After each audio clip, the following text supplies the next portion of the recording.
आज हमारे साथ एक ऐसा विषय जो भारत में सनातनी हिंदू की असीमता, उसके सम्मान, उसकी आस्था, उसके सरोकार, उसकी संस्कृति, उसके इतिहास से कई सौ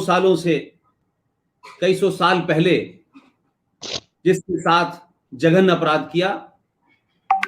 ऐसे 3 बड़े मुद्दे हैं जो देश में लोग जानते हैं। यूं तो हम सब समझते हैं कि भारत में जो मुस्लिम आक्रांता आए, जिन्होंने यहां जिहाद और इस्लाम की नींव रखने के लिए कोई 30 से 40 हजार मंदिरों को तोड़ा, लेकिन भारत समाज के हिंदुओं के खासतौर से आस्था के 3 बड़े केंद्र, जिसमें अयोध्या, बाबा विश्वनाथ और मथुरा, इन 3 जगह पे जो मामलात हैं उसको हमारे देश में एक लंबी लड़ाई लड़ी जा रही है।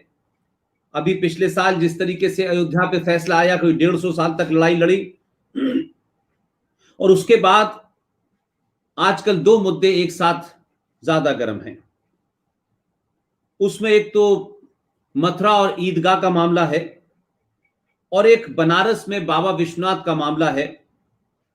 बाबा विश्वनाथ के मंदिर को नष्ट करके, ध्वस्त करके, वहां एक नाजायज तरीके की मस्जिद बना दी, और उस मस्जिद का नाम भी अपने आप में इस्लामिक इतिहास में क्लासिक नाम है। उसका नाम है ज्ञान व्यापी, यानी ज्ञान का जिससे इस्लाम का कोई लेना देना नहीं है। ज्ञान और इस्लाम 2 अलग अलग बातें हैं, तब भी इस मस्जिद का नाम ज्ञान व्यापी मस्जिद है। लेकिन विषय यह है कि आज ये चर्चा हम देश के तेज तर्रार युवा, मेरे छोटे भाई 34 साल के इस युवा सुप्रीम कोर्ट के वकील जनाब विष्णु शंकर जैन मेरे साथ हैं। और विष्णु शंकर जैन साहब से मैं इन मुद्दों पे इसलिए बात करता हूं कि किसने पिटीशन दाखिल की है, किसने नहीं की है। पिटीशन दाखिल करने वालों की गिनती 10 है, 5 है, 2 है, 4 है। किसकी पिटीशन के ऊपर कोर्ट ने नोटिस दिया है, यह मेरे लिए शायद उतना महत्वपूर्ण नहीं है। मेरे लिए महत्वपूर्ण यह है कि यह लड़ाई 2 तरीके की लड़ाई है। एक लड़ाई कोर्ट में लड़ी जाएगी, और एक लड़ाई इस देश में जो गद्दार हैं, जो एंटी नेशनल हैं, जिन्होंने इतिहास के साथ छेड़छाड़ की है, जिन्होंने साहित्य के साथ छेड़छाड़ की है, वो तमाम सारे लोग इस तरीके से झूठे नैरेटिव चलाते हैं कि बार बार कभी बाबर को, कभी औरंगजेब को, कभी गजनवी को इस तरीके से जस्टिफाई ठहराया जाता है, लगता है जैसे वो आक्रांता ना होकर के कोई महान हस्तियां थे। और ये दुनिया जानती है कि वो चोर, लुटेरे, बलात्कारी थे, वो लूटने यहां आए थे, लूट के चले गए।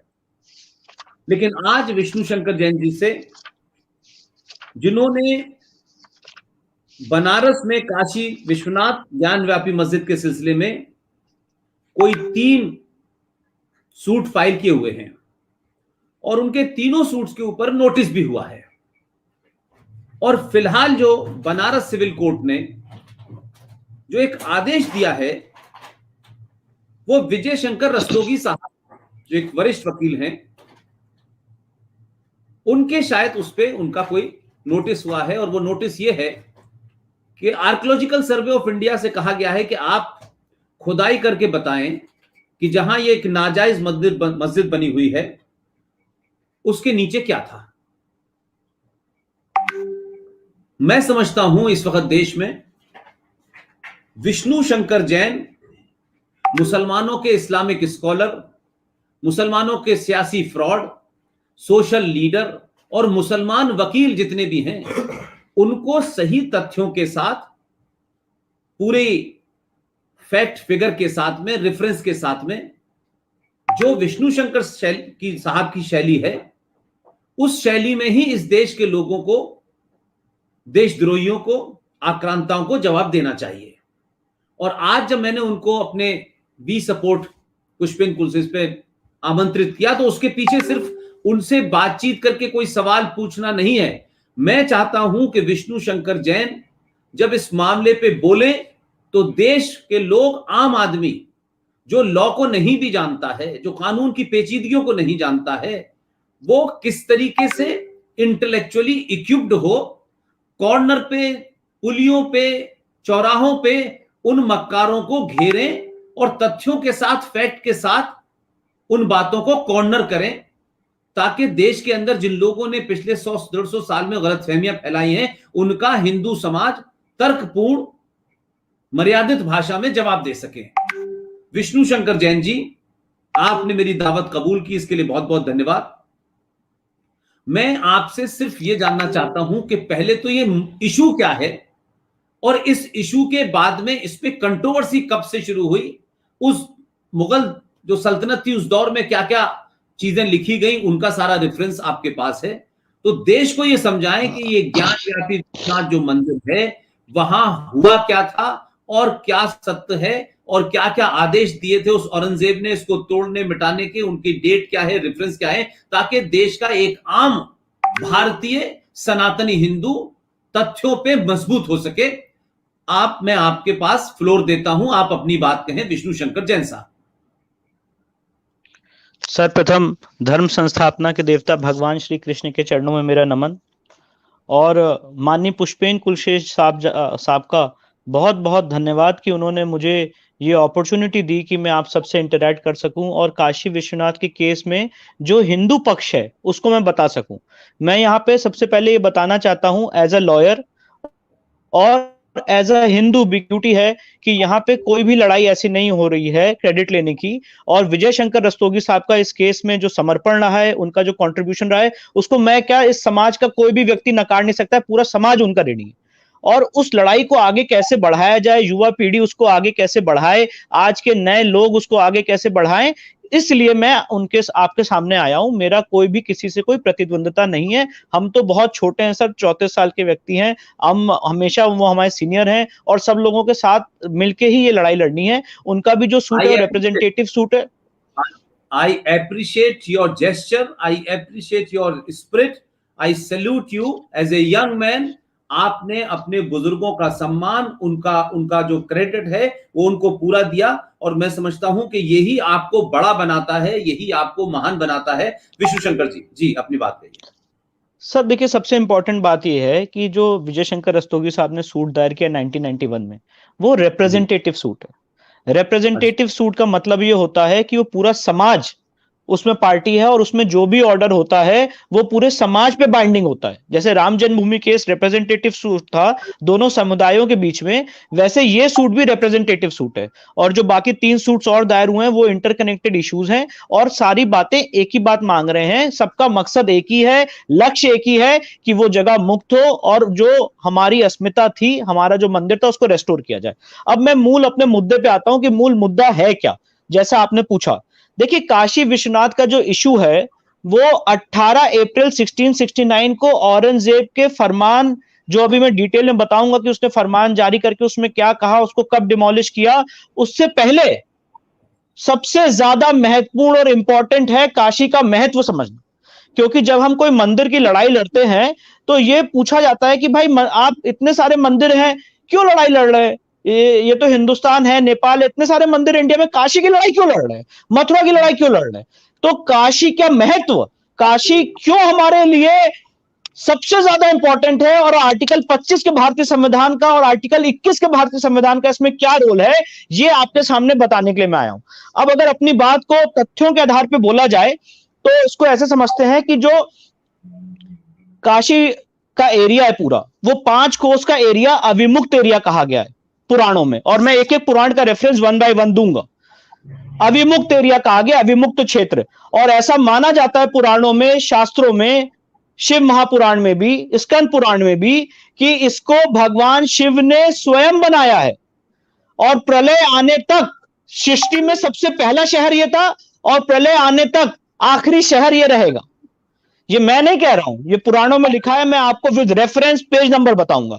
तो ये सबसे इंपॉर्टेंट बात है।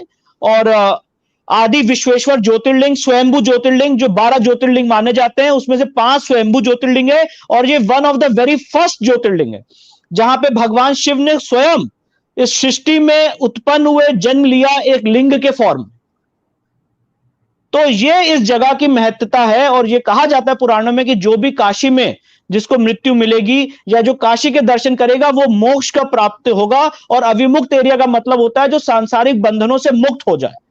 इसीलिए इस कंसेप्ट को समझते हुए, इस कंसेप्ट को मानते हुए हमने काशी विश्वनाथ में मां श्रृंगार गौरी की तरफ से केस दाखिल किया है। और वो पूरा 5 कोस का एरिया, चारों दिशाओं में 5 कोस के एरिया को अविमुक्त एरिया डिक्लेयर करने की मांग की है। नमाज तो छोड़िए साहब, वहां पे किसी और धर्म का कोई भी एग्जिस्टेंस हो नहीं सकता है। और ये हमारा बिलीफ, फेथ और आस्था औरंगजेब के तोड़ने से पहले रही है। अब जो मैंने आपको कट ऑफ डेट बताई 18/4/1669 की, उससे पहले हमारा वहां पे क्या रोल था, हमारा वहां पे क्या बिलीफ था, इसके लिए सबसे पहले मैं आपको किताब दिखाना चाहता हूं। देखिए, हर बात किताब से पेज नंबर के साथ बोलूंगा। ये किताब आपको दिख रही होगी, इस किताब का नाम है बनारस इलिस्ट्रेटेड जेम्स प्रिसेप की। ठीक है, मशहूर हिस्टोरियन है। और इन्होंने पेज नंबर 29 पे, पेज नंबर 29 का लास्ट पैरा पढ़ रहा हूं, यहां पे लिखा है, ये आपको दिखा भी सकता हूं। इसमें क्या कहा है? Vishweshwar, Lord of universe, is one of the most exalted titles of Shiva, and his connection with Banaras is quaintly depicted in the following sentiment from the Puranas. ये पुरानास को कोट करते हुए भगवान शिव का बनारस से क्या रिश्ता है वो बता रहे हैं। और क्या लिखते हैं आगे कोटेशन में? The Vedas and shastras all testify that Visheshwar is the first of the devas, Kashi the first of the cities, Ganga the first of the rivers, and charity the first of the virtues. ये पुराणों में लिखा है, ये James प्रिसेप ने अपनी इस किताब के पेज नंबर 29 में लिखा है। ये काशी की महत्वता है।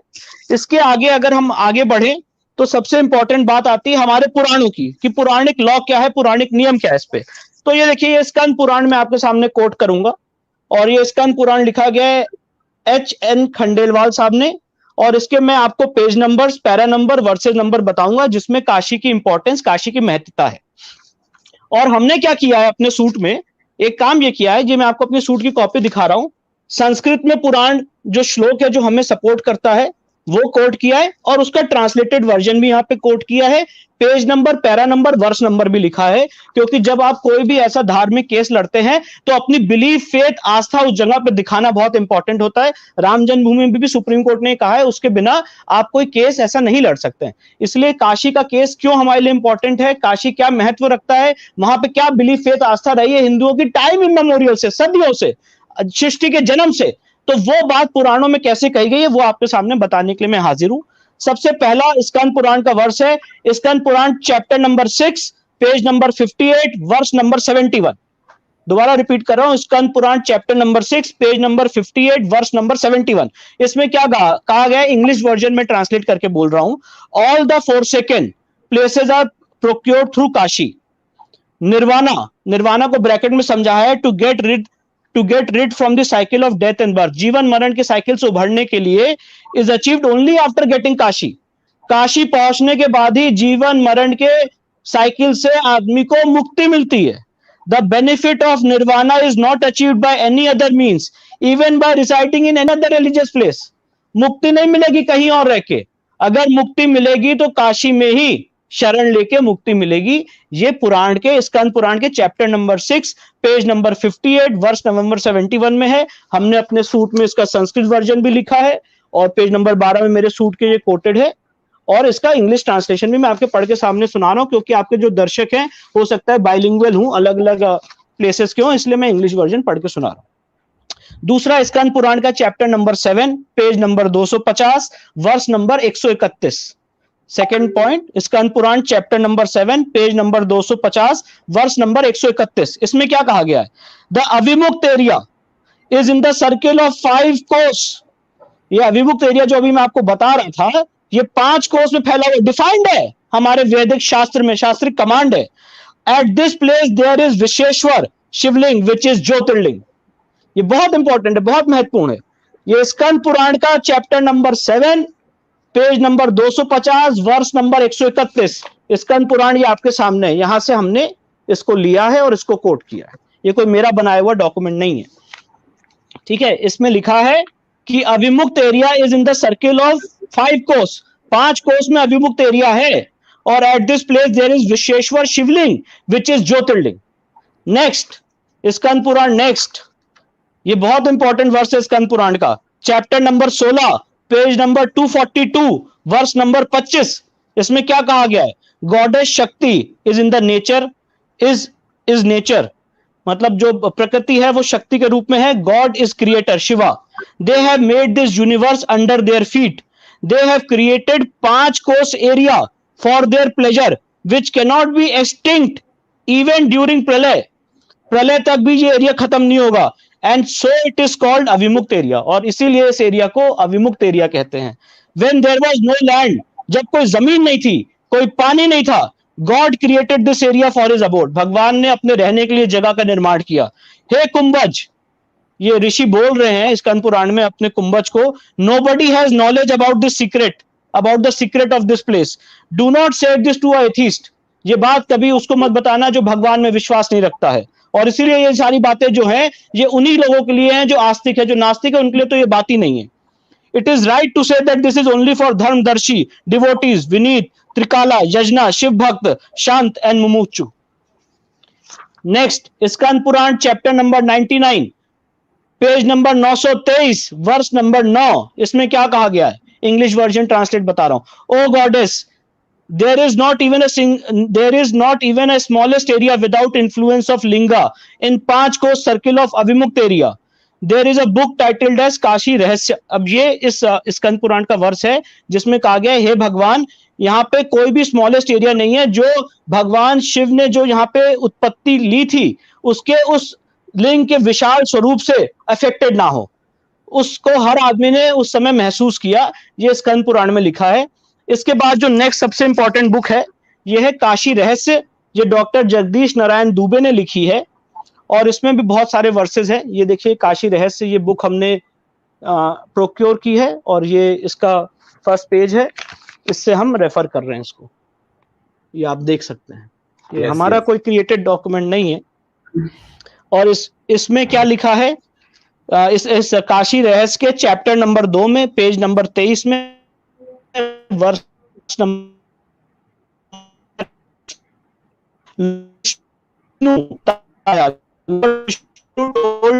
in beginning for the benefit in 3 lokas, तीनों लोकों के बेनिफिट के लिए। जी सर, अब आ रही है आवाज? अब आ रही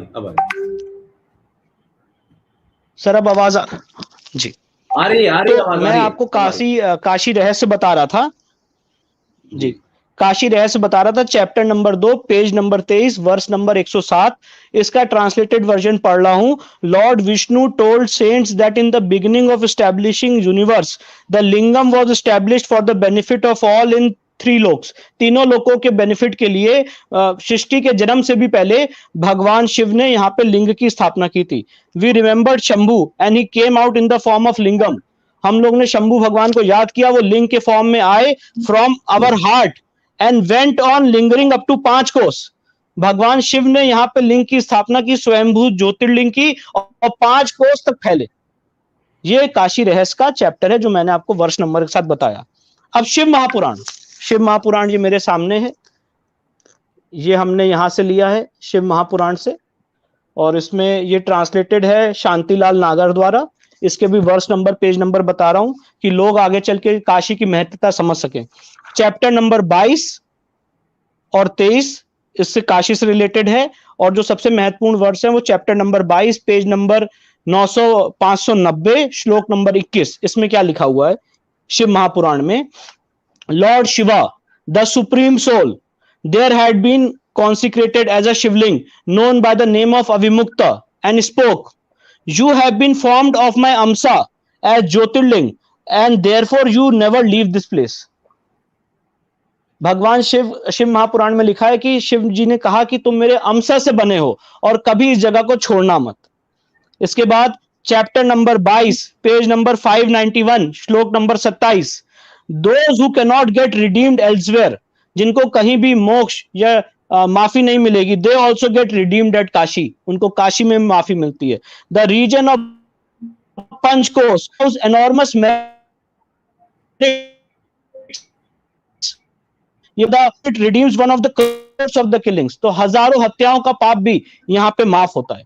next chapter number 23 page number 594 श्लोक number 22, the great region is called Avimukta, even after death this region is better than Naimisharanya and others.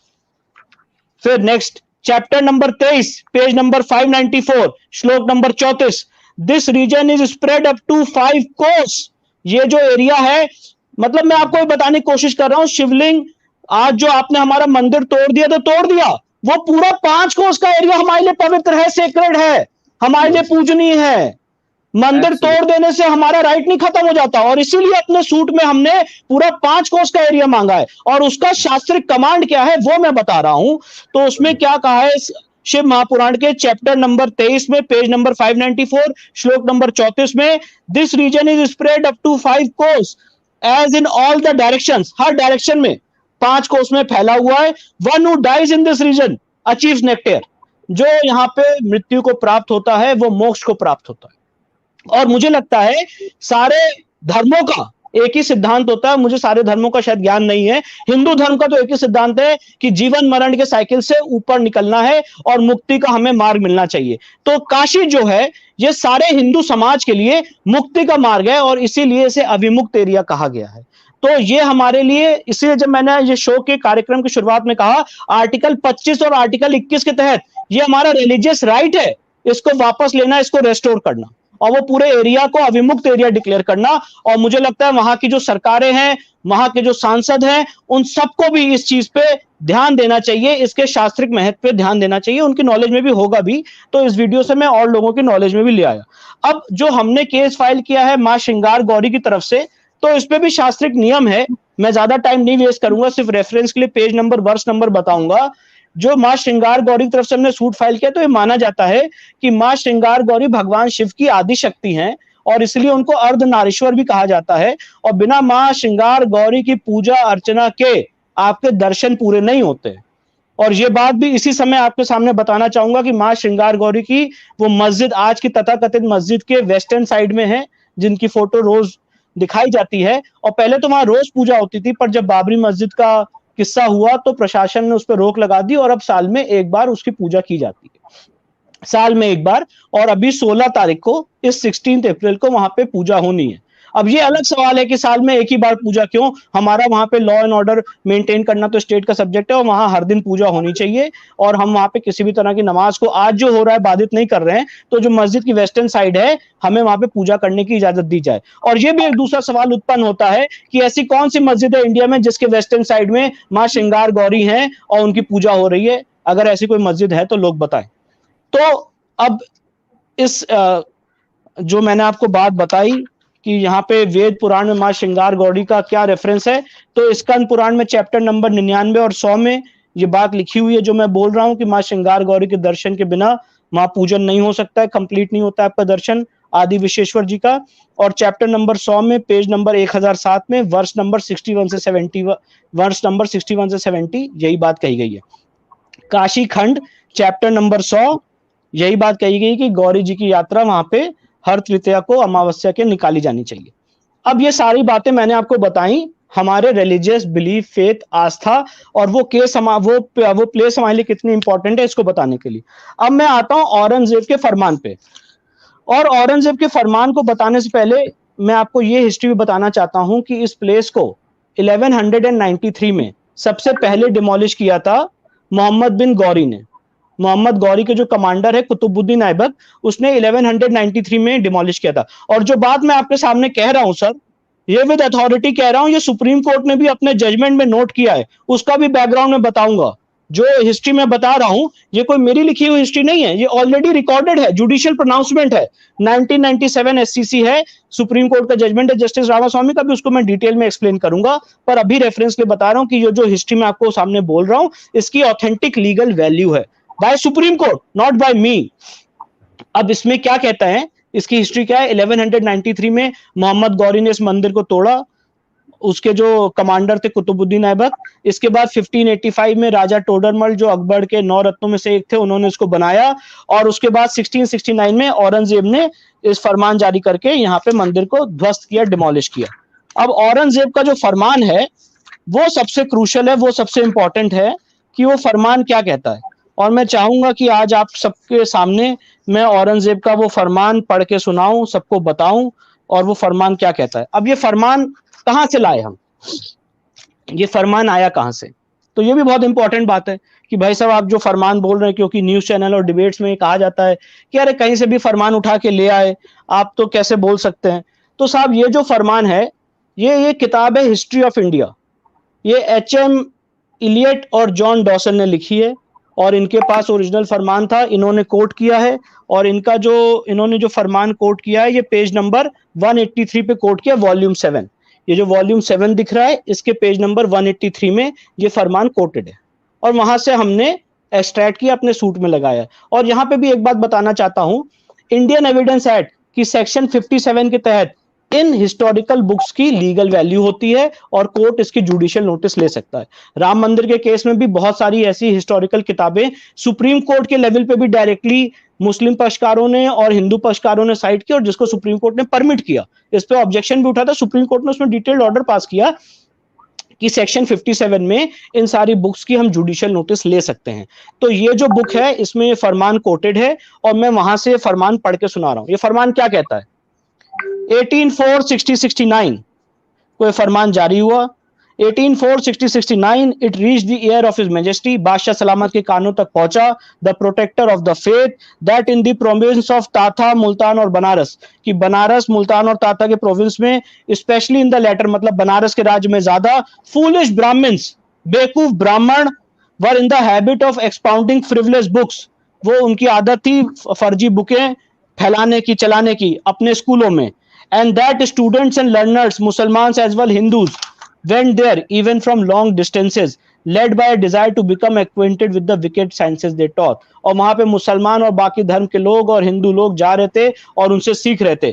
The director of the faith, बादशाह सलामत जो डायरेक्टर ऑफ द फेथ है, consequently issued orders to all the governors of province to infidels, and they were strictly enjoined to put an entire stop to the teaching and practice of idolaters forms of worship. बादशाह सलामत ने आदेश दिया कि immediately ये जो मूर्ति पूजक है इनकी जितनी प्रैक्टिस उसको रोक दिया जाए। और 15 रबी उल अहिर, जिसका मतलब है 2 सितंबर 1669 को बादशाह सलामत को रिपोर्ट किया गया उनकी मैजेस्टी को कि उनके ऑर्डर के अनुपालन में, उनके ऑर्डर के क्रियान्वयन में वहां पे बनारस की मंदिर तोड़ दी गई है, बनारस की मंदिर तोड़ दी गई है। तो it is not a ordinary case sir, कि जहां पे मंदिर तोड़ने का कोई प्रूफ नहीं है। मैं तो एक बात आर्गुमेंट के लिए 1 मिनट अगर सेटिसाइड भी कर दूं, 1 मिनट के लिए for the sake of argument, कि आर्कियोलॉजिकल सर्वे ना हो, सपोज करिए आज, तब भी डॉक्यूमेंट्री एविडेंस के आधार पे ये साबित होता है कि वहां पे मंदिर तोड़ी गई है। आर्कियोलॉजिकल सर्वे का जो ऑर्डर हुआ है ये तो हमारी बात को और पुख्ता करेगा कि आज जो मस्जिद, कथित मस्जिद का मौजूदा शेप है, क्या उसमें मंदिर के मटेरियल्स लगाए गए कि नहीं लगाए गए हैं। तो ये सबसे क्रूशियल बात है, क्योंकि यहाँ पे डॉक्यूमेंट्री एविडेंस है तोड़ने का। और मैं जो अपनी बात कह रहा हूं यहाँ पे, अभी इसको मैं डिटेल में डील भी करूंगा, पर सिर्फ रेफरेंस के लिए बता दूं कि सुप्रीम कोर्ट ने ये बात और इलाहाबाद हाईकोर्ट ने बात मंदिर तोड़ने की मानी है अपने जजमेंट में। इसी केस में दीन मोहम्मद का जजमेंट हुआ था, यहां पे नोट कर लें, आगे भी एक्सटेंसिवली डील करूंगा। 1942 SCC online Allahabad page number 56, ये दीन मोहम्मद का जजमेंट है। मुस्लिम पार्टी गई थी, इसका मैं पूरा बैकग्राउंड बताऊंगा, बस मैं बता रहा हूं यहाँ पे। और उसमें पैरा नंबर 5 में होल्ड किया कि यहाँ पे मंदिर तोड़ी गई है, और पैरा नंबर 16 में भी ये होल्ड हुआ कि वक्फ संपत्ति नहीं है। और उसके बाद जब काशी विश्वनाथ एक्ट आया, सुप्रीम कोर्ट में उस एक्ट की वैलिडिटी चैलेंज हुई, उसमें जस्टिस रामास्वामी ने कहा कि यहाँ पे काशी विश्वनाथ की मंदिर तोड़ी गई है। तो ये सिर्फ मैं नहीं कह रहा हूं, ये रिकॉर्डेड जुडिशियल हिस्ट्री है इस केस की। तो जैसे कि मैंने आपको बताया 1669 में ये फरमान जारी हुआ। इसके बाद सबसे इंपॉर्टेंट और महत्वपूर्ण जो मुद्दा आता है, जो किताब आती है, 1669 के बाद क्या हुआ। सवाल ये पूछा जाएगा 1669 को औरंगजेब ने किताब अपने फरमान से तोड़ दिया, उसके बाद क्या हुआ। तो उसके बाद ये हिस्ट्री ऑफ बनारस लिखी है ए.एस. अल्टरेकर साहब ने। ए.एस. अल्टरेकर साहब ने, ये प्रोफेसर थे बनारस हिंदू यूनिवर्सिटी के, हिस्ट्री में प्रोफेसर थे। और हेड ऑफ डिपार्टमेंट थे, और ये बाद में सूट में इनको गवाही के रूप में, एविडेंस के रूप में लाया भी गया था। इन्होंने क्या कहा है कि 1669 में जब मंदिर तोड़ दी गई उसके बाद क्या हुआ। अब ये सुनिए, ये बहुत काशी के केस की मार्मिक घटना है और बहुत इंपॉर्टेंट है हमारे केस के लिए। इन्होंने लिखा है कि जो मस्जिद का ईस्टर्न पोर्शन है वहां पे हिंदू मंडप है 125 फुट का, 125 फीट का, और वो हिंदुओं के पोजीशन में है 1669 के तोड़ने के बाद। जो पोर्शन ऑफ मंडप है जो कोर्टयार्ड में है, मस्जिद के कोर्टयार्ड में, वो भी हिंदुओं के पोजीशन में है। वेस्टर्न साइड में माँ श्रृंगार गौरी की पूजा होती, जैसे मैंने आपको बताया, ये उस समय भी हो रही थी। और एंशियल टेम्पल जो है वो आज भी है वहां पे, और वहां पे ओल्ड मॉस्क जो है उसके अंदर आज भी हिंदू मंदिर है और उसके चिन्ह मिलते हैं। ये हिस्ट्री ऑफ बनारस की किताब में डॉक्टर A.S. अल्ट्रेकर ने कहा है, और ये बनारस हिंदू यूनिवर्सिटी के प्रोफेसर हैं, और ये आगे चल के जो मैं सूट बताऊंगा उसमें ये एज विटनेस भी आए हैं।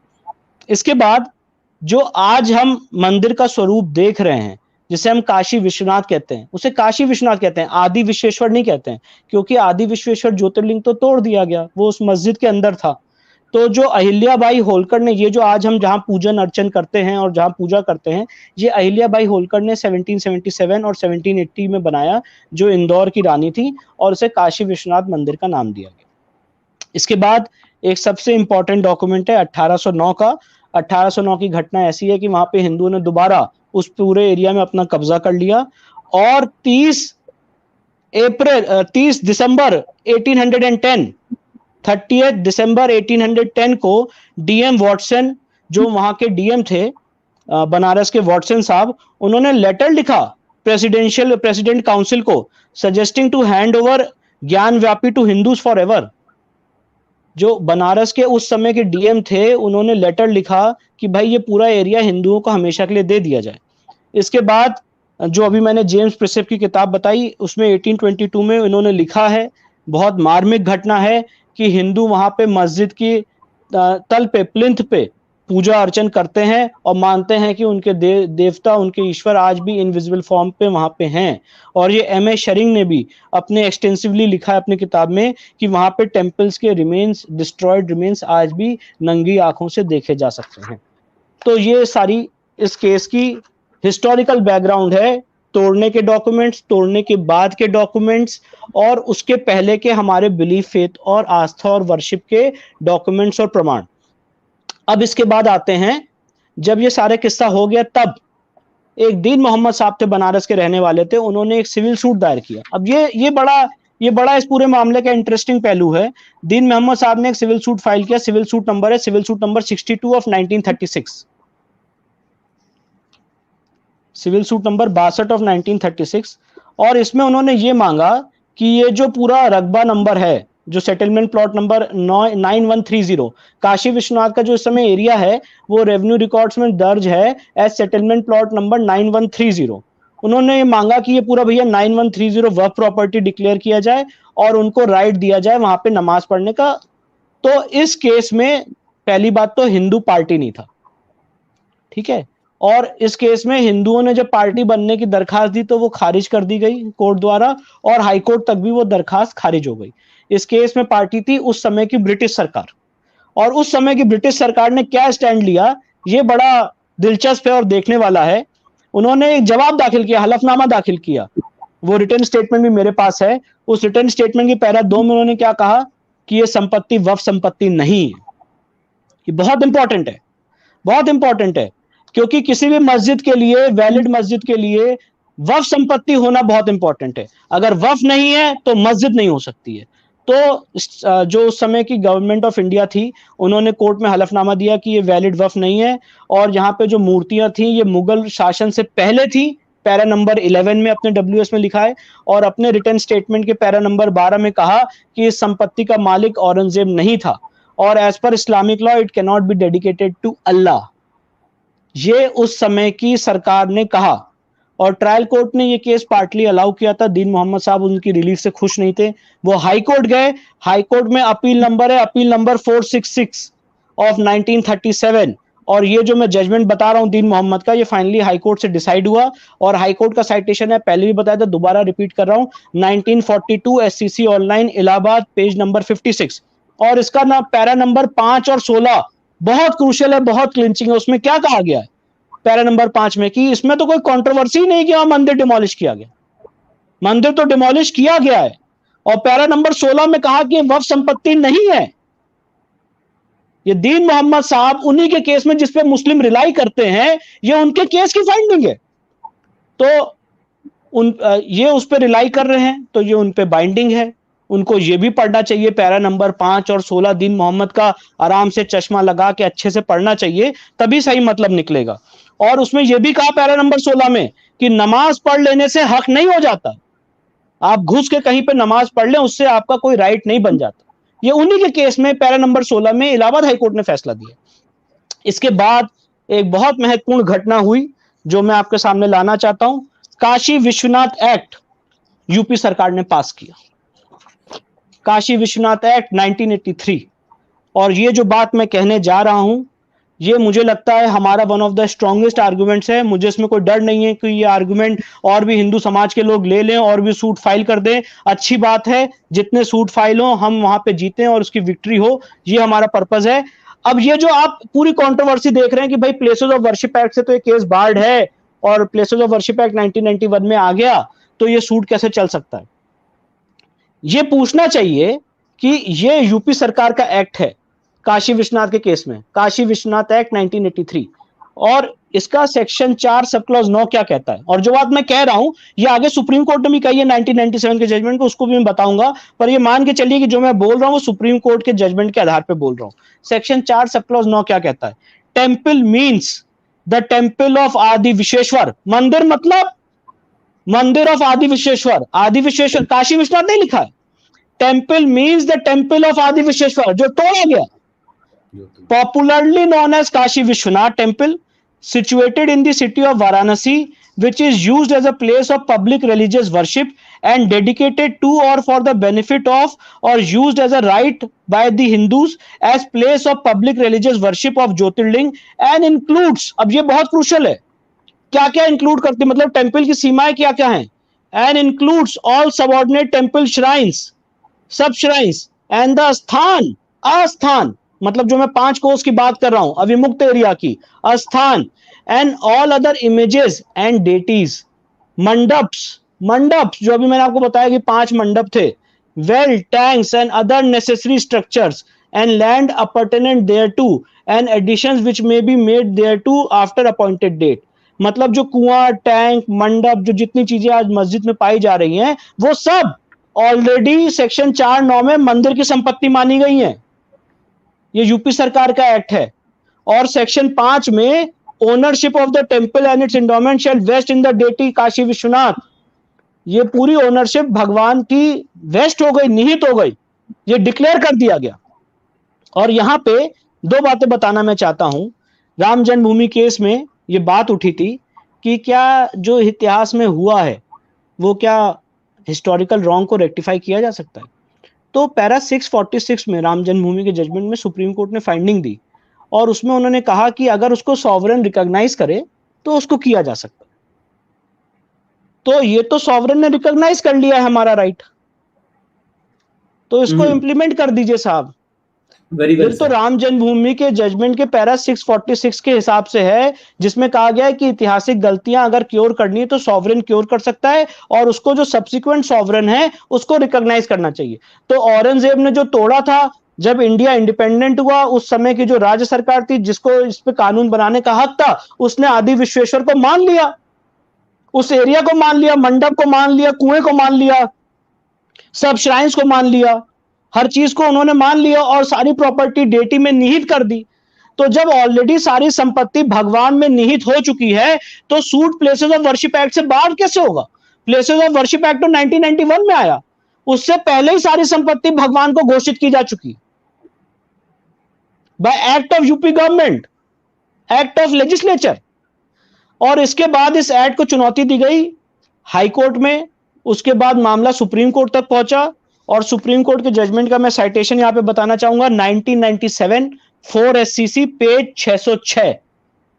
और इसके पैरा 1 में ये जितनी बातें मैंने बताई हैं आपको हिस्ट्री, कि वहां पे ऐबक ने तोड़ा, तोडरमल ने तोड़ा, औरंगजेब ने तोड़ा, वो सारी बातें लिखी हैं। और उसके बाद ये अविमुक्त एरिया है, इसके क्या बिलीफ है, हमारी वहां पे क्या इंपॉर्टेंस है, ये सारी बातें बहुत ही विस्तृत रूप से जस्टिस रामास्वामी ने अपने जजमेंट में समझाई हैं और इस एक्ट की कॉन्स्टिट्यूशनल वैलिडिटी को अपहोल्ड किया, ऑलरेडी अपहोल्ड हो चुका है। और आगे बढ़ने से पहले अपनी बात, एक चीज मैं बोलना भूल गया था कि जब मैं दीन मोहम्मद का केस बता रहा था तो उसमें एक क्रूशियल बात यह थी कि उसमें जो हिंदू तो पार्टी थे नहीं, राज्य सरकार थी जो उस समय की ब्रिटिश सरकार थी, उसने 15 विटनेस एग्जामिन किए थे उस समय, और सारे विटनेसेस ने हमारे पक्ष में गवाही दी थी। क्या गवाही दी थी? कि मां श्रृंगार गौरी की वहां पे पूजा होती है, अविमुक्त क्षेत्र है, ये पंच मंडप है, हिंदू जगह के ओनर हैं, और वहां पे इनविजिबल डेटी है जिसकी हम पूजा करते हैं, और इवन आफ्टर डिमोलिशन, डिमोलिश करने के बाद भी हम पूजा करते रहे। 15 विटनेसेस की गवाहियां हैं, सारी गवाहियां टाइप करके ट्रांसलेट करके लगाई जा चुकी है हमारे सूट 1936 की जो फटे हुए डॉक्यूमेंट्स थे।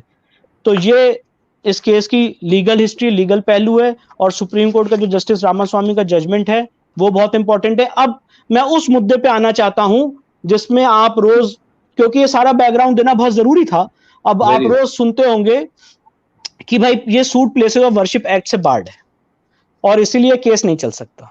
तो जब हमारे माननीय रस्तोगी साहब ने 15 अक्टूबर 1991 को ये सूट दायर किया था, उनके सूट का नंबर है 610 ऑफ 1991, उन्होंने जब ये सूट दायर किया था तब उसमें एक ऑब्जेक्शन आया मुस्लिम्स द्वारा कि भाई ये सेक्शन 4 सब क्लॉज 2 से बार्ड है, इसलिए सूट नहीं चल सकता है। अब मैं ये कहना चाहता हूं यहां पे, इसी समय इस पहलू को मैं समझाना चाहता हूं कि रिलीजियस कैरेक्टर वर्ड यूज्ड है प्लेसेस ऑफ वर्शिप एक्ट 1991 में, कि जो 15 अगस्त 1947 को उस जगह का रिलीजियस कैरेक्टर था, धार्मिक स्वरूप था, वो नहीं बदला जाएगा। तो धार्मिक स्वरूप उस जगह का तो मंदिर का था, जैसे कि अभी मैंने आपको बताया हिस्टोरिकल रिकॉर्ड से और जुडिशियल रिकॉर्ड से कि आपके घुस आने से, वहां पे नमाज पढ़ लेने से कभी मस्जिद नहीं हो जाएगी। तो यही बात मैं अपनी बात अगर उदाहरण के तौर पे समझाना चाहूं, अगर आज मैं किसी मस्जिद में मूर्ति रख के पूजा कर लूं तो क्या उसका धार्मिक स्वरूप बदल जाएगा? या अगर कोई आज मंदिर में आके नमाज पढ़ ले तो क्या मंदिर का धार्मिक स्वरूप बदल जाएगा? इसीलिए लोग प्लेसेस ऑफ वर्शिप एक्ट को अधूरा पढ़ते हैं। प्लेसेस ऑफ वर्शिप एक्ट अगर दूसरी तरह से देखा जाए तो हमें सपोर्ट करता है, क्योंकि सेक्शन 4(2) ये कहता है कि 15 अगस्त 1947 को जो जिस जगह का धार्मिक स्वरूप था वो वैसा ही रहेगा। तो 15 अगस्त 1947 को उस जगह का धार्मिक स्वरूप हिंदू मंदिर का था, और उसी के लिए ये जो ट्रायल कोर्ट का आपने जजमेंट सुना मीडिया द्वारा, ये उसी के लिए एक आगे की कवायद है कि 15 अगस्त 1947 को धार्मिक स्वरूप क्या था ये देखा जाए और इसके लिए एएसआई से फर्दर एविडेंस मंगाई जाए। तो आप, सवाल यह है कि आप इस एक्सरसाइज से भाग क्यों रहे हैं? मैं सारे लोगों से पूछना चाहता हूं, अगर आपके केस में दम है और आपने मंदिर तोड़ के मस्जिद नहीं बनाई है और मस्जिद का पिछला भाग मंदिर का नहीं है, मस्जिद के किसी भी भाग में कोई मंदिर का मटेरियल नहीं इस्तेमाल हुआ है, तो साहब आर्कियोलॉजिकल सर्वे का सर्वेक्षण हो जाने दीजिए, वो जो भी टेक्नोलॉजी यूज करेंगे उसको हो जाने दीजिए। पर जब ये बात हम करते हैं तो वो आड़ लेते हैं प्लेसेस ऑफ वर्शिप एक्ट की, कहते हैं नरसिम्हा राव ने जो सरकार ने जो एक्ट बनाया था ये गीता और बाइबल है। तो मैं ये पूछना चाहता हूं, देखिए कितनी बड़ी विडंबना है। मैं अपने आर्गुमेंट को यहां पे कंसाइज करके कहना चाहता हूं कि आप एक तरफ तो ये कह रहे हैं कि हमें कोर्ट जाने का भी अधिकार नहीं है। प्लेसेस ऑफ वर्शिप एक्ट तो किसी आदमी को कोर्ट जाने से रोकता है ना, कि जो भी धार्मिक स्वरूप है 15 अगस्त 47 का वो रहेगा और आप उसके लिए कोर्ट नहीं जा सकते। तो आप हमें कोर्ट जाने से रोक रहे हैं, और दूसरी तरफ आपको सारे अधिकार हैं, सारे कानूनों में हर चीज को डिक्लेयर करने के, रेस्टोर करने के, वफ एक्ट में। मैं उस डिटेल में, निटिग्रिटीज में नहीं जाना चाहता हूं।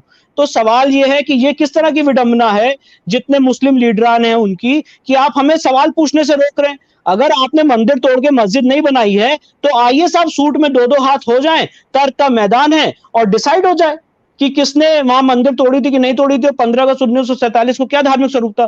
क्योंकि अगर आज मैं कहूं कि इस पे राज्य सरकार या केंद्र सरकार एक एक्ट ले आए तो आप कहेंगे नहीं, पार्लियामेंट नहीं डिसाइड कर सकती है, कोर्ट से डिसाइड होना चाहिए। और जब कोर्ट से डिसाइड हो रहा है तो आप कह रहे हैं हमें कोर्ट पे विश्वास नहीं है, हमें आर्कियोलॉजिकल सर्वे पे विश्वास नहीं है। तो इस देश की संवैधानिक सेटअप में 2 ही लोग तो कोई डिस्प्यूट डिसाइड कर सकते हैं, या तो पार्लियामेंट या तो कोर्ट। अगर पार्लियामेंट डिसाइड करेगी तो आप कहोगे पॉलिटिकल इंटरफेरेंस हुआ, और अगर कोर्ट डिसाइड करेगी तो आप कहोगे हमें कोर्ट पे भरोसा नहीं है। तो ये तो आपके, ये उनके लॉजिक की बात है। तो मैं इसमें ये हिस्ट्री बताना चाहता हूं कि जब ये रस्तोगी साहब का जो सूट है, जो उन्होंने फाइल किया था, इसके बाद इसमें फाइंडिंग आई सिविल जज साहब की 18 अक्टूबर 1997 को, और उनका सूट डिसमिस कर दिया गया और ये कहा गया कि ये सूट बार्ड है प्लेसेस ऑफ वर्शिप एक्ट से।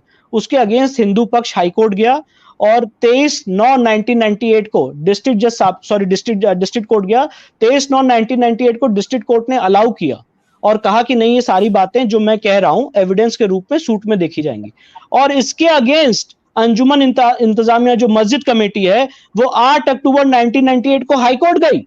और विडंबना देखिए, जब हाईकोर्ट गई 22 साल से केस स्टे है हाईकोर्ट में, जज का तस आगे नहीं बढ़ा। इससे ज्यादा संयम किस समाज के अंदर, किस समुदाय के अंदर होगा? या लीगल व्यवस्था में विश्वास रखने वाले कौन सा ऐसा मजहब है जो इतनी ज्यादा पौराणिक सिटी, इतनी ज्यादा इंपॉर्टेंट सिटी जो हमारे धर्म का मूल है, उसके लिए 22 साल से मैटर हाईकोर्ट में स्टे रहा, समाज का कोई व्यक्ति चुप रहा, कोई चू तक नहीं किया। और इसके बाद सुप्रीम कोर्ट का जजमेंट आया 28 मार्च 2018 को एशियन रीसरफेसिंग के केस में। उसमें कहा गया कि जो भी मैटर में इंटरिम ऑर्डर्स पास हुए हैं वो वेकेट हो जाएंगे ऑटोमेटिकली। और उसी के बाद जस्टिस आशुतोष तिवारी ने इस ट्रायल में आगे प्रोसीड किया और अब आर्कियोलॉजिकल सर्वे का ऑर्डर किया। 4 फरवरी 2020 को मुस्लिम पक्ष ने एप्लीकेशन दी कि साहब आप सूट से नहीं प्रोसीड कर सकते हैं, ऑलरेडी मामला हाईकोर्ट में पेंडिंग है। तो उन्होंने कहा कि साहब सुप्रीम कोर्ट इसमें फैसला दे चुका है एशियन रीसरफेसिंग के केस में, तो हमें तो सुप्रीम कोर्ट के जजमेंट से बाउंड है, इसलिए हम आगे बढ़ेंगे। तो मुद्दा क्या है? मुद्दा यह है कि जब ये सूट आगे बढ़ता है तो आप आड़ ले लेते हो प्लेसेस ऑफ वर्शिप एक्ट की। आप कहते हो केस चल ही नहीं सकता, प्लेसेस ऑफ वर्शिप एक्ट से बार्ड है। इलाहाबाद हाईकोर्ट में आपका रिट पिटिशन पेंडिंग है जिसमें 22 साल से हमारा सूट स्टे रहा और अब उसका फैसला रिजर्व हुआ है 15 मार्च को। मैं और मेरे पिताजी भी उसमें बहस करने गए थे और अब उसके अगेंस्ट जो भी उसका फैसला आएगा आप सुप्रीम कोर्ट जाओगे।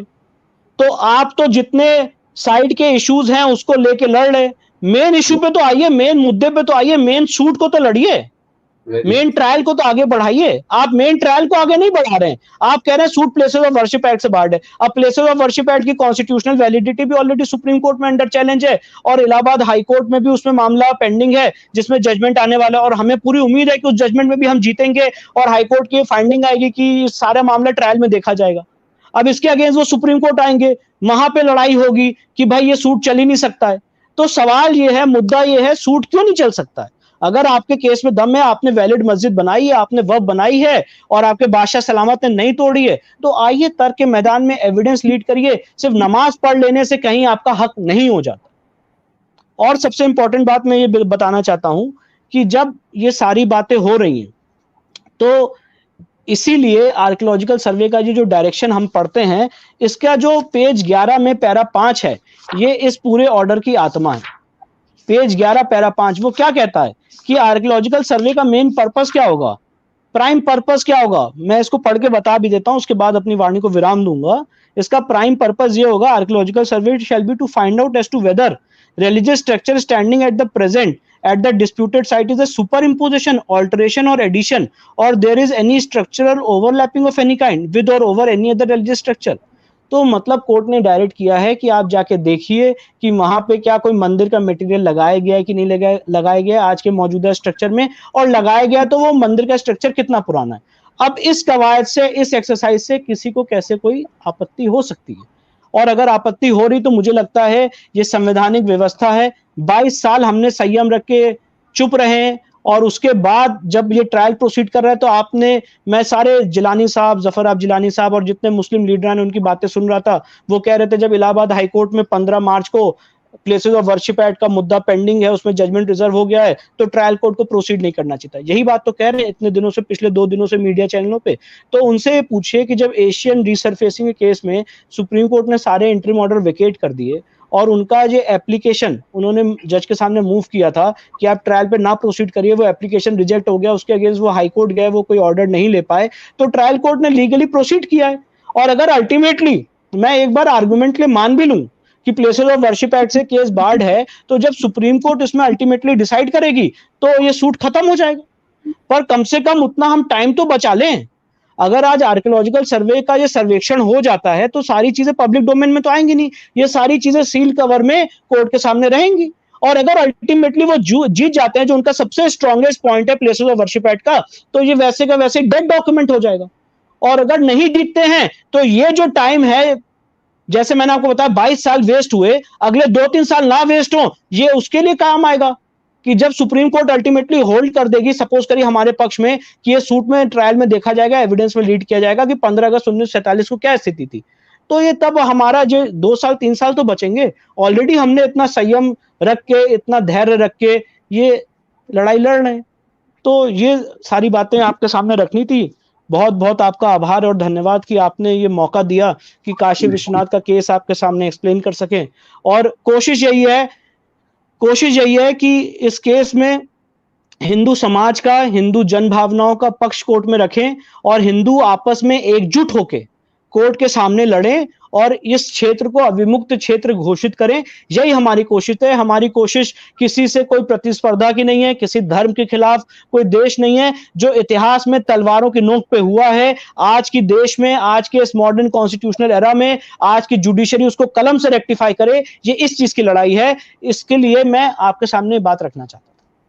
विष्णु भाई, एक बात यह कि आपने जिस खूबसूरती से तथ्यों के साथ बहुत ही साफ तरीके से डॉक्यूमेंट का रेफरेंस देके कही है, लेकिन सवाल सबसे बड़ा यह है कि मुझे लगता है कि एक मानसिकता हमारे देश में है। मुझे याद है कि जबकि एक तलाक का मामला आया, मुसलमानों का मामला था, वो शाहबानो का मामला था, और पहले तो मुसलमानों ने उसको तलाक नहीं दिया, उसके जितने भी इस्लामिक इंस्टीट्यूशन थे। फिर जब वो महिला भारत के सुप्रीम कोर्ट पहुंची और सुप्रीम कोर्ट ने जब उसको तलाक का एक फैसला उसके हक में दिया, तो यकायक मुसलमानों को लगने लगा कि साहब ये तो हमारे मजहब में दखल दिया जा रहा है। और फिर जब वो फैसला इंप्लीमेंट हुआ, तो आप सोचिए कि भारत में इतनी पावरफुल सरकार थी, highest number of member of parliament Congress के थे और बहुत मॉडर्न प्रधानमंत्री थे। मेरा जो यहाँ इस बात का लाने का एक मकसद ये है, क्या मुसलमानों ने ये तय कर लिया है इस देश में कि हमारी बात कोर्ट ने अगर हमारे हक में फैसला नहीं दिया तो हम कोर्ट की नहीं मानेंगे, और कोर्ट ने कोई फैसला दे दिया है तो हम सुप्रीम कोर्ट में पॉलिटिकल दबाव डाला करके उसको बदलवा लेंगे, जैसे शाहबानो का मामला पार्लियामेंट में बदल गया।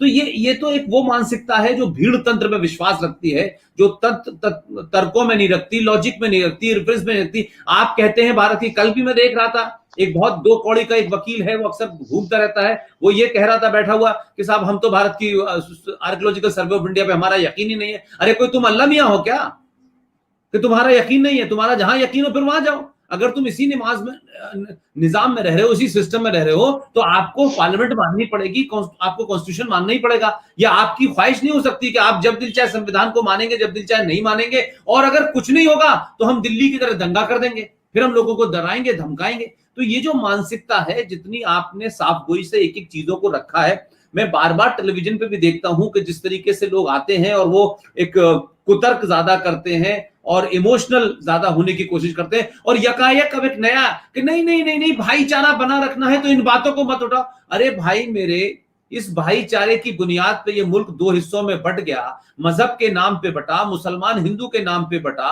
और पूरे इतिहास में जितनी बातें आपने अभी बताई हैं, इस देश में 40,000 मंदिर तोड़े, तो ये भाईचारा था कब? ये अच्छा भाईचारा है कि आप हमारा घर भी लूट लें, मंदिर भी लूट लें, और जब हम वापस मांगे तो कोई भाईचारे के लिए है। तो मैं समझता हूं कि इसमें मुसलमानों का जो है वो लॉजिक कम है, रीजनिंग कम है, लीगल पॉइंट कम है, भावनात्मक या इमोशनल जिसे कह सकते हैं दबाव ज्यादा है, और बार बार वो एक हिडन जिसे कह सकते हैं कि हम 15 मिनट वो जो टाइम मांगने वाले लोग हैं वो उसी अंदाज में बात कर रहे हैं। ऐसा नहीं होगा तो फिर देश टूट जाएगा। तो देश तोड़ने की धमकी जो है लीगल भाषा में नहीं चलती है।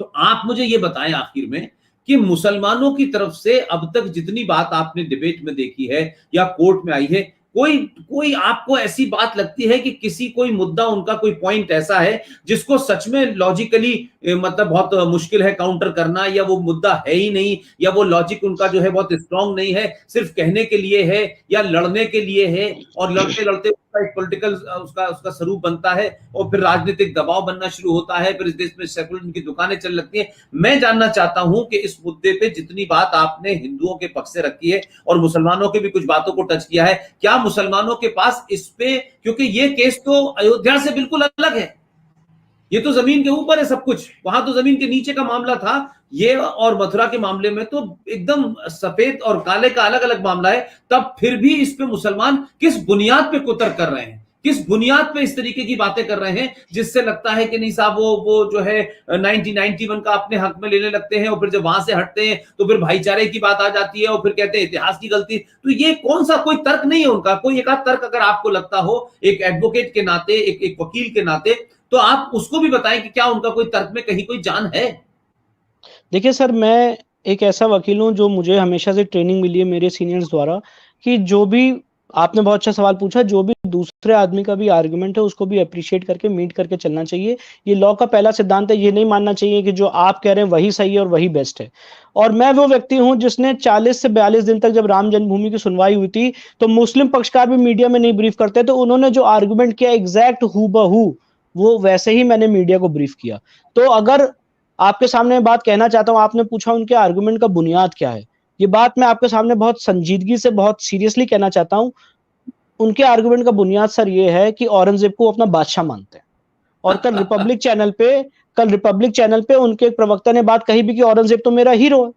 लड़ाई यही है सर, उन्होंने कहा रहमतुल्लाह है हमारा, रहमतुल्लाह है। तो लड़ाई सर यही है कि आप औरंगजेब को मान रहे हैं।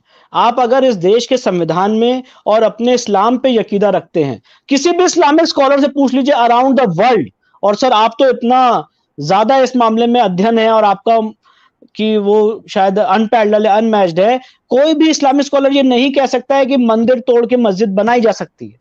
कोई भी इस्लामिक स्कॉलर ये नहीं कह सकता है कि मस्जिद बिना वफ के हो सकती है। There cannot be a mosque without a waqf and there cannot be a mosque after demolishing a Hindu temple.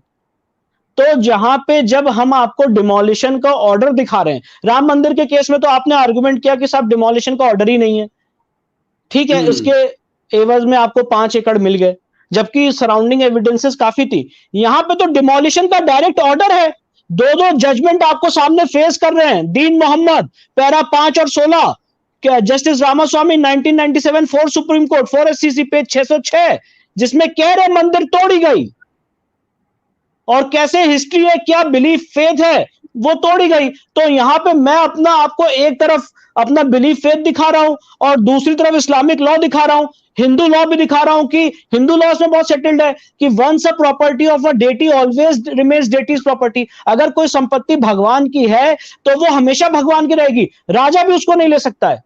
Ram जन्मभूमि के जजमेंट में पैरा 116 में बात लिखी हुई है कि अगर मंदिर तोड़ भी दिया जाए तो जो मंदिर बनाने का पायस पर्पस है वो अमिट रहता है, अमर रहता है। तो सवाल यह है कि आप आके तर्कों के मैदान पे बात तो करें। जब हम बात करते हैं तो आपने 22 साल तो हमारा केस सर स्टे करा के रखा हाईकोर्ट से, और अब कह रहे हैं कि सिविल जज ने फैसला कैसे दे दिया जब हाईकोर्ट में ऑलरेडी मैटर विचाराधीन है। तो बात यह है कि अगर कोई आदमी कोई लॉजिक से बात करे तो सर हम लोग भी यहाँ पे लॉजिक को काउंटर करने के लिए बैठे हैं, उसको अंडरस्टैंड करने के लिए बैठे हैं, और इसमें कोई शर्म नहीं है। हमारे केस में कोई वीकनेस है उसमें कोर्ट में मानने में या आपके सामने मानने में। और राम मंदिर के केस में भी अगर आप देखेंगे जितनी बातें हमने कही थी वही सारी बातें जजमेंट में उतरी हैं कि हमारा बिलीफ फेथ है, क्या ट्रैवल वेदांत है।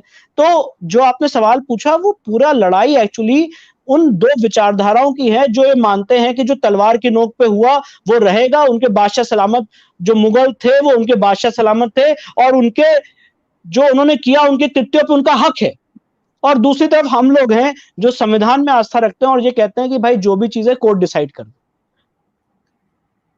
विष्णु भाई, आपकी बातचीत जो है ना वो काशी विश्वनाथ मंदिर के बहुत सारे पुजारी भी सुन रहे हैं, उनका भी मेरे पास मैसेज आया है, और आज बनारस हिंदू यूनिवर्सिटी के काफी सारे प्रोफेसर सुन रहे हैं। और मैं समझता हूं कि बनारस में जो लोग भी बाबा विश्वनाथ के मानने वाले हैं, आपकी बातचीत के लिए बहुत समय से वो उत्साहित थे और उनको लगता है कि जो तथ्य आपने टेलीविजन पे पिछले दिनों रखे हैं उसको ध्यान में रखते हुए वो ये मानते हैं कि ये लड़ाई उनके लिए अयोध्या की तरह लंबी नहीं होगी और बहुत नटशेल में, बहुत कट शॉर्ट में फैसला होगा।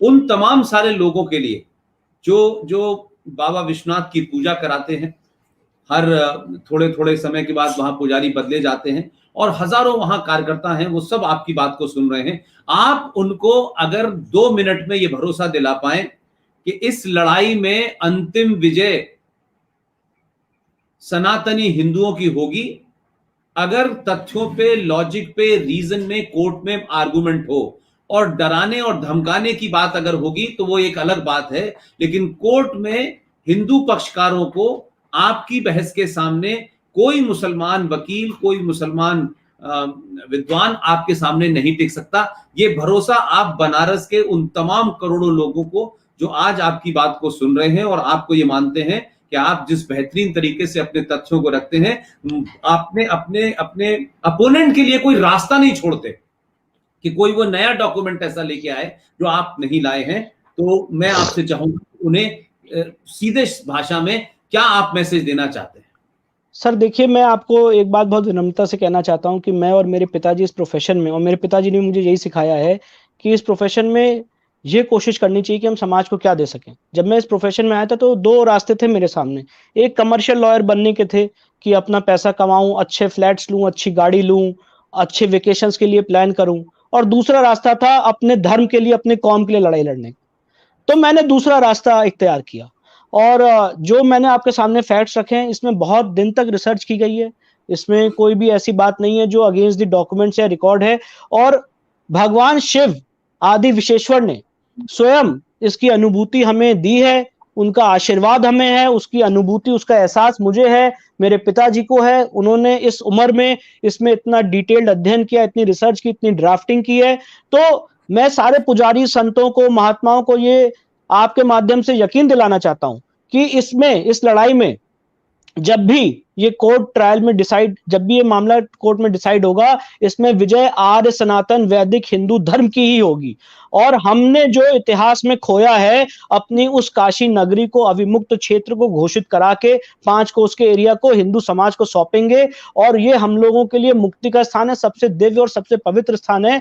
और मैं मुस्लिम समाज से भी कहूंगा कि ये बहुत अच्छा समय है कि आप इसको सुने, इसको देखें, और एक अपना आपस में बैठ के कॉन्शियस डिसीजन लें। नहीं तो हमें कोर्ट में आगे चल के लड़ाई लड़नी पड़ेगी, और फैसला आएगा ही, आज नहीं तो कल। चाहे मेरे बाल सफेद हो जाएं, चाहे मैं रहूं चाहे ना रहूं, चाहे मेरे बच्चे लड़ें, चाहे बहुत जल्दी डिसाइड हो जाए, पर ये फैसला आना ही आना। ये लड़ाई अब कोर्ट में है, और कोर्ट को डिसाइड करना है या पार्लियामेंट को डिसाइड करना है। वो सोच लें कि ये लड़ाई किसको डिसाइड करनी। अगर वो कहते हैं कि पार्लियामेंट से डिसाइड होनी है तो वो पार्लियामेंट चले जाएं। अगर वो सोचते हैं कि नहीं, कोर्ट ही एक ही माध्यम है इस चीज का डिसाइड करने का, तो कोर्ट डिसाइड कर ले। पर मैं जितने अपने पुजारी हैं, संत हैं, महात्मा हैं, उनका आशीर्वाद हमें प्राप्त है, भगवान शिव का आशीर्वाद प्रधान है, उनकी अनुभूति है हमें। और मैं पूरा आश्वासन दिलाना चाहता हूं कि हमारा केस बहुत स्ट्रांग है, डॉक्यूमेंट्री एविडेंस पे और सारी एविडेंसेस पे, हिस्टोरिकल एविडेंस पे, और ये केस जरूर हम जीतेंगे। मैं आपके माध्यम से बनारस में आपकी बातचीत को सुन रहे आपके वरिष्ठ और इस केस के मुख्य पिटिशनर ऑल्सो विजय शंकर रस्तोगी जी को भी, और भी जो इसमें पक्षकार हैं, उन सबको भी मैं उनसे एक ही अपील करूंगा कि आप सबको इस लड़ाई को जीतना है। जो आपकी बात स्ट्रांगली रखे, तर्कों पे, तथ्यों पे रखे, हम सब के लिए वो विष्णु शंकर भी हैं, वो विजय शंकर भी हैं, तमाम सारे लोग हमारे लिए एक हैं। हमारे आपस के बीच में कहीं मतभेद नहीं दिखना चाहिए। ये यूनिटी की लड़ाई है। ये एक ऐसी लड़ाई है जिसमें बाबा विश्वनाथ का वो जो इलाका, जिसको आताताई, आक्रांता, बाबर से लेकर औरंगजेब और औरंगजेब से लेकर के तमाम दूसरे लोगों ने इसको तोड़ा, हमारी आस्थाओं को चोट पहुंचाई, उन आस्थाओं को वापस लेने के लिए इस लड़ाई में हर एक सनातनी हिंदू की भागीदारी है। और ये भागीदारी आप विष्णु शंकर जैन जैसे तमाम युवा लोग जो इस लड़ाई को लड़ रहे हैं, उन सबको आशीर्वाद भी दे सकते हैं, उन सबको मैसेज करके उनकी हिम्मत भी बढ़ा सकते हैं, और उनको क्या क्या इस लड़ाई में लड़ने में कोई तकलीफ हो रही हो उसको हम कैसे दूर कर सकते हैं। एक आम आदमी की हैसियत में मेरी देश के हर उस युवा से, हर उस आदमी से ये अपील है कि अगर लीगल प्रोफेशन में जाना है तो विष्णु शंकर वाला रास्ता भी बड़ा जबरदस्त है। और विष्णु शंकर ने जो रास्ता चुना है वो अनादि काल तक उन्हें याद रखा जाएगा।